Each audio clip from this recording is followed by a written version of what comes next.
کچھ لوگ کہتے ہیں کہ مسلمان کعبے کی پوجا کرتے ہیں۔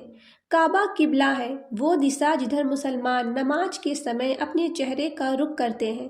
یہ بات سامنے رہنی چاہیے کہ اگرچہ مسلمان اپنی نمازوں میں کعبہ کی طرف اپنا رخ کرتے ہیں لیکن وہ کعبہ کی پوجا نہیں کرتے۔ مسلمان ایک اللہ کے سوا کسی کی پوجا نہیں کرتے اور نہ ہی کسی کے سامنے جھکتے ہیں۔ قرآن میں کہا گیا ہے، ہم تمہارے چہروں کو آسمان کی اور الٹتے پلٹتے دیکھتے ہیں، تو کیا ہم تمہارے چہروں کو ایک قبلے کی طرف نہ موڑ دیں جو تمہیں خوش کر دے۔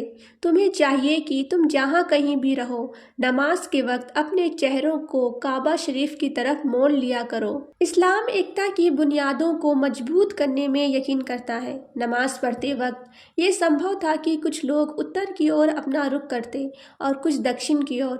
واحد حقیقی مالک کی عبادت میں مسلمانوں کو سنگٹھت کرنے کے لیے یہ آدیش دیا کہ چاہے وہ جہاں کہیں بھی ہو، وہ اپنے چہرے ایک ہی دشا کی اور کرے، کعبہ کی اور۔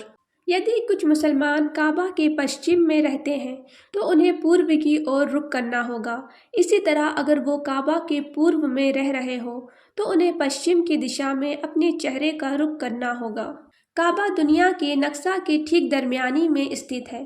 سب سے پہلے مسلمانوں نے ہی دنیا کا جغرافیائی نقشہ تیار کیا۔ انہوں نے یہ نقشہ اس پرکار بنایا کہ دکشن اوپر کی اور تھا اور اتر نیچے کی اور، کعبہ مادھیہ میں تھا۔ آگے چل کے مغرب کے نقشہ نگار نے دنیا کا جو نقشہ تیار کیا وہ اس طرح تھا کہ پہلے نقشہ کے مقابلے میں اس کا اوپری حصہ بالکل نیچے کی اور تھا۔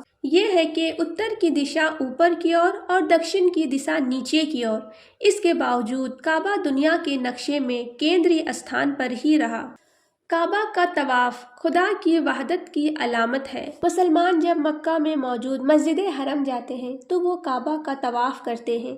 یہ کام ایک اللہ میں یقین رکھنے اور ایک ہی خدا کی عبادت کرنے کی علامت ہے، کیونکہ جس طرح گول دائرے کا ایک مرکزی نقطہ یعنی کیندر بندو ہوتا ہے، اسی طرح خدا بھی ایک ہی ہے جو عبادت کے قابل ہے اور اللہ کے سوا کوئی عبادت کے قابل نہیں۔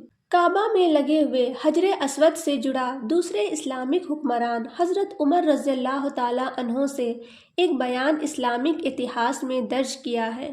حدیث کی مشہور کتاب صحیح بخاری بھاگ 2 ادھیائے حج پارٹ 56 حدیث نمبر 675 کے مطابق حضرت عمر رضی اللہ تعالیٰ عنہ نے فرمایا، مجھے معلوم ہے کہ حجر اسود تم ایک پتھر ہو، نہ تم کسی کو فائدہ پہنچا سکتے ہو اور نہ نقصان، اور میں نے اللہ کے پیغمبر حضرت محمد صلی اللہ تعالیٰ علیہ وسلم کو تمہیں چھوتے اور چومتے نہ دیکھا ہوتا تو میں کبھی نہ تو تمہیں چھوتا اور نہ ہی چومتا۔ لوگ کعبہ پر چڑھ کر اذان دیتے تھے۔ خدا کے پیغمبر حضرت محمد صلی اللہ تعالیٰ علیہ وسلم کے زمانے میں تو لوگ کعبہ پر چڑھ کر اذان دیتے تھے۔